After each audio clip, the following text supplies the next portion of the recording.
আপনি কি জানেন, যাকে আল্লাহ আপনার জন্য লিখে রেখেছেন সে কখনো ভুল মানুষের হাতে হারিয়ে যাবে না। যতই দেরি হোক, যত দূরেই থাকুক, আল্লাহর লেখা মিলনকে কেউ থামাতে পারে না। আজকের ভিডিওতে আপনি এমন কিছু সত্য জানবেন যা শুনলে আপনার চোখ ভিজে যাবে আর হৃদয় হালকা হয়ে যাবে।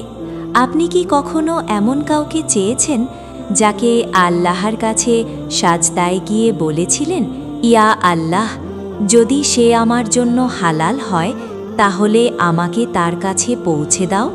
আর তারপরও মনে হয়েছে কেন যেন সব কিছু দূরে সরে যাচ্ছে? আল্লাহ বলেন, তোমাদের জন্য যা লেখা হয়েছে তা অবশ্যই তোমাদের কাছে পৌঁছবে। রাসূল সাল্লাল্লাহু আলাইহি ওয়াসাল্লাম বলেছেন, যা তোমার জন্য নির্ধারিত সেটা তোমাকে না চাইতেই পেয়ে যাবে। তাই আজ আপনি জানতে চলেছেন, আল্লাহ যাকে আপনার জন্য লিখে রেখেছেন তাকে আপনি কিভাবে চিনবেন, কোন লক্ষণে বুঝবেন এই মানুষটি আপনার ভাগ্যে আছে, আর কোন ইশারা আল্লাহ নিজেই আপনাকে দেখান। ভিডিওটা শেষ পর্যন্ত শুনুন, কারণ আপনার জীবনের সবচেয়ে বড় প্রশ্নের উত্তর হয়তো এখানেই লুকানো আছে। এই কথাগুলো আপনার জীবন বদলে দিতে পারে। আপনার অপেক্ষার কষ্টটা সহজ হয়ে যেতে পারে। যখন আল্লাহ কাউকে আপনার ভাগ্যে লিখে রাখেন, তখন তার সবচেয়ে প্রথম ইশারা আসে আপনার হৃদয়ে। হৃদয় যা আল্লাহর হাতে। রাসূল সাল্লাল্লাহু আলাইহি ওয়াসাল্লাম বলেছেন, নিশ্চয়ই হৃদয়সমূহ রহমানের দুই আঙুলের মাঝে। এই কারণেই যাকে আল্লাহ আপনার নসিবে রেখেছেন তাকে দেখলে বা তার কথা ভাবলে আপনার অন্তরে এক ধরনের সাকিনা অর্থাৎ শান্তি নেমে আসে। কোনো গুনাহের টান থাকে না, অস্থিরতা থাকে না, লজ্জা, ঈমান আর পরিচ্ছন্নতা অনুভূত হয়। এটা এমন এক শান্তি যা ব্যাখ্যা করা কঠিন, কিন্তু অনুভব করা খুব সহজ। আপনি অনুভব করবেন এই মানুষটির জন্য আপনাকে নিজেকে বদলাতে ইচ্ছে করে, ভালো হতে ইচ্ছে করে, আল্লাহর আরও নিকটে যেতে ইচ্ছে করে। আল্লাহ বলেন, তিনি তাদের হৃদয়ে শান্তি নাজিল করেছেন।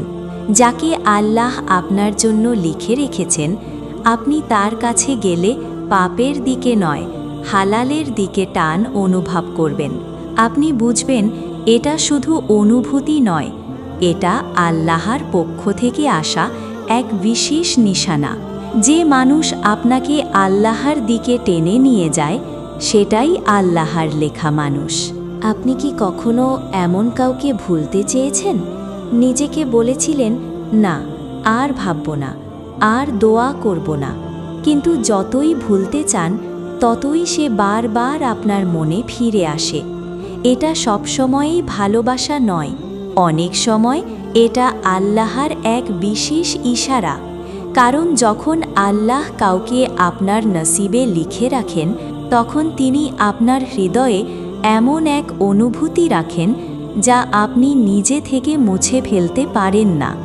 রাসূল সাল্লাল্লাহু আলাইহি ওয়াসাল্লাম বলেছেন, আল্লাহ বান্দার অন্তরে যা স্থাপন করেন বান্দা তা প্রতিরোধ করতে পারে না। এই কারণেই আপনি তাকে ভুলতে যান, কিন্তু সে আবার ফিরে আসে। আপনি ব্যস্ত থাকেন, তার কথা আবার মনে পড়ে।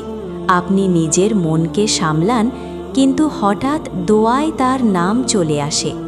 এটা আল্লাহর আরেকটি নিদর্শন যে যাকে তিনি লিখে রেখেছেন তাকে তিনি নিজেই আপনার হৃদয়ে স্থির করে দেন। তবে খেয়াল রাখতে হবে, এই অনুভূতি কখনোই আপনাকে গুনাহের দিকে ঠেলে দেবে না, বরং আপনাকে ধৈর্য শেখাবে, ইবাদতে স্থির রাখবে আর আল্লাহর উপর ভরসা বাড়াবে। যে মানুষ সম্পর্কে আপনি বারবার ভাবেন অথচ সেই ভাবনা আপনাকে আল্লাহ থেকে দূরে নয় আরও কাছে আনে, জেনে রাখুন এতে আল্লাহর রহমতের একটি রহস্য লুকিয়ে আছে। যাকে আল্লাহ আপনার জন্য লিখে রেখেছেন তার ক্ষেত্রে সব কিছু কখনোই হঠাৎ সহজ হয়ে যায় না, কিন্তু অসম্ভবটাও আল্লাহ ধীরে ধীরে সম্ভব করে দেন। এটাই চতুর্থ ইশারা। আপনি কি খেয়াল করেছেন, কখনো এমন মানুষকে পাওয়ার আশা ছিল না, পরিস্থিতি ছিল বিপরীত, দুটো পরিবার, দুটো জীবন কোনোভাবে মেলানোর সুযোগই ছিল না, কিন্তু হঠাৎ আল্লাহ এমন দরজা খুলে দিলেন যেটা আপনি কল্পনাও করেননি। আল্লাহ বলেন, যে আল্লাহর উপর ভরসা করে আল্লাহ তার জন্য যথেষ্ট। আল্লাহ তার জন্য এমন পথ বের করে দেন যা সে কখনো ধারণাও করেননি।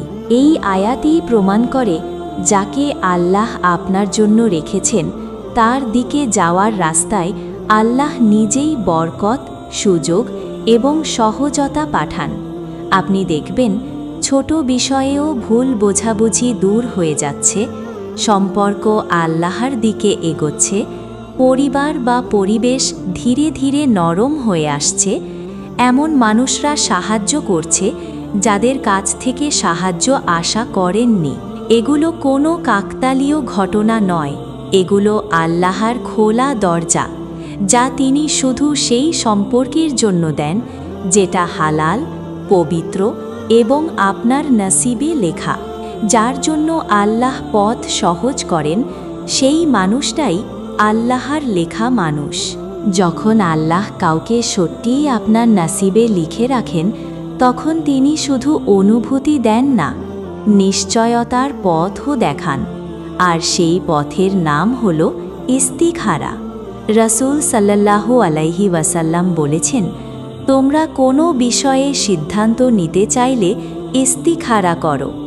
আপনি যখন ইস্তিখারা করেন, তখন আল্লাহ তিনভাবে আপনাকে উত্তর দেন। অন্তরের দৃঢ়তা, হঠাৎ করে আপনার মন একদিকে স্থির হয়ে যায়, আগের দুশ্চিন্তা, দ্বিধা দূর হয়ে শান্তি নেমে আসে। এটাই আল্লাহর পক্ষ থেকে সবচেয়ে বড় উত্তর। ঘটনাগুলো সহজ হওয়া, আপনার পরিকল্পনা, কথা, যোগাযোগ সব কিছু স্বাভাবিকভাবেই সহজ হয়ে যেতে থাকে। যে সমস্যাগুলো আপনাকে পিছিয়ে দিচ্ছিল, সেগুলো নিজে থেকেই দূর হতে থাকে। গুনাহ ও হারাম থেকে দূরে থাকা, আল্লাহ যাকে আপনার নসিবে লিখে রেখেছেন, সেই মানুষটি আপনাকে কখনো হারাম সম্পর্কে টানবে না, বরং বলবে, চলো আমাদের সম্পর্কটা হালাল পথে করি, আল্লাহর সন্তুষ্টির সাথে করি। এটাই আল্লাহর সবচেয়ে পরিষ্কার ইঙ্গিত। যে মানুষ আপনাকে হালালে টেনে আনে, সেই আপনার জন্য হালাল। অবশেষে আপনি অনুভব করবেন, এই সম্পর্কটি কোনো ইচ্ছে না, কোনো আবেগ না, এটা আল্লাহর লেখা, যা সময় হলে তারই ইশারায় পূর্ণতা পাবে। এখন আপনি 5টি ইশারা জেনে গেলেন, কিন্তু মনে রাখবেন, আল্লাহর লেখা কখনো বদলায় না। যাকে তিনি আপনার জন্য নির্ধারণ করেছেন, সেই মানুষটা আপনাকে কোনো দেরি, কোনো দূরত্ব, কোনো পরীক্ষায় ছিনিয়ে নিতে পারবে না। অনেক সময় আপনি ভাবেন, আমি কি ভুল মানুষের জন্য অপেক্ষা করছি? আমি কি নিজেই নিজেকে কষ্ট দিচ্ছি? আল্লাহ কি সত্যি তাকে আমার নসিবে রেখেছেন? শুনুন, যে মানুষ আপনাকে আল্লাহর কাছে টেনে নিয়ে যায়, যার জন্য আপনি নিজেকে বদলাতে চান, যার জন্য আপনার দোয়া বদলে যায়, সে মানুষটি কখনো আপনার জীবনে হঠাৎ করে আসে না। আল্লাহ তাকে পাঠান। আল্লাহ বলেন, ধৈর্য ধরো, নিশ্চয়ই আল্লাহর প্রতিশ্রুতি সত্য। আপনার অপেক্ষা, কান্না, দোয়া সবই আল্লাহ দেখছেন। কখনো মনে করবেন না আপনি একা।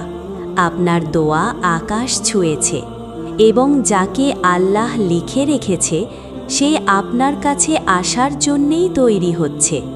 আর যখন সময় হবে, আল্লাহ এমনভাবে তোমাদেরকে মিলিয়ে দেবেন, যাতে আপনি মাথা উঁচু করে বলবেন, এই সম্পর্কটা আমার নয়, এটা আমার রবের লেখা।